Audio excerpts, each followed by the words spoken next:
The Sky Beyond the Clouds by Lullaby Libraries. The linen-bound journal was no longer crisp and new. Its edges were softened by the oils of Elara's hands, and its spine hummed with the weight of 1,000 small victories. Every morning, the ritual was her anchor. Where she once woke to the gravity of have to, she now rose to the lightness of get to. The jagged pebbles of her old complaints had been worn smooth by the steady tide of her gratitude, turning into a foundation of solid, quiet strength. Transformation did not mean the world had become perfect. It meant Elara had become resilient.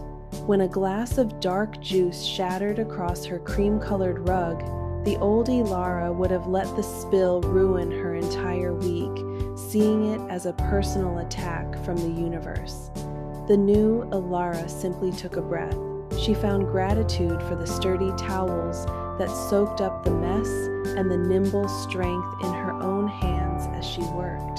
The storm was now just a puddle, and she was no longer afraid of getting wet. Her social landscape had bloomed into something unrecognizable. She spent her Saturday mornings with Thalia, a woman who spoke in possibilities rather than postmortems. They sat in a cafe that smelled of roasted beans and ambition. Thalia didn't ignore the world's problems, but she treated them like puzzles waiting for a missing piece. In this new company, Elara felt her spirit expand, no longer cramped by the narrow walls of shared misery. One afternoon, Elara ran into Marin at the grocery store.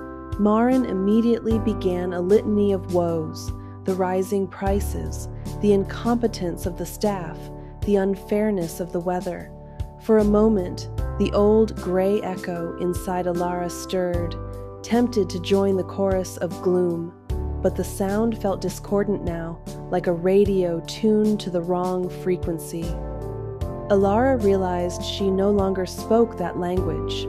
The dialect of defeat felt heavy on her tongue. At the office, a major software failure sent the team into a panicked spiral of finger-pointing. Elara stood in the center of the fray, her mind remarkably clear. She saw her colleague Soren staring at a frozen screen, his shoulders hiked up to his ears in stress. She didn't ask, "Who did this?" Instead, she stepped beside him and asked, "What do we need to do first to get back online?" The shift from blame to action was instantaneous, a spark that caught and spread. The change was not just mental, it was written in her very marrow.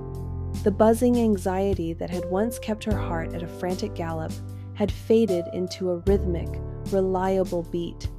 Her sleep was deep and restorative, no longer haunted by the ghosts of grievances. She felt a new vitality in her limbs, a desire to move and breathe. Her body, once a vessel for stress, had become a temple for the present moment. Silas noticed the difference more than anyone. When they met for dinner, he found himself leaning in, drawn to the warmth she now radiated. They didn't talk about what was wrong with the world. They talked about how they might contribute to what was right. "You look different, Elara," he said softly. "It's like someone turned the lights on inside." She realized then that she was no longer a person looking for the light. She had become a source of it. Silas reached across the table and took her hand. He told her about a community garden project he was starting, a way to turn a vacant lot into something beautiful for the neighborhood. In the past, Elara would have pointed out the poor soil or the risk of vandalism. Now, she leaned forward, her mind already buzzing with ideas for where they could find recycled planters and heirloom seeds. Elara eventually found herself in the role of a quiet mentor. When she saw Liam, her younger colleague, slumped at his desk under the weight of a looming deadline, she didn't just offer sympathy. She handed him a small empty notebook. "When the noise gets too loud," she told him, "start looking for the quiet things that are going right." She watched as the first seed of a new perspective took root in him, realizing that gratitude was a gift that multiplied when shared. That night, Elara opened her journal to the very last page. She wrote, "I am grateful for the clouds, for they reminded me that the sun is always there, waiting." She closed the book, her heart full. The world was still complex, the rain still fell, and obstacles still appeared. But Elara walked through it all with a light step. She had finally learned that while we cannot control the weather, we can always choose how we dance in the rain.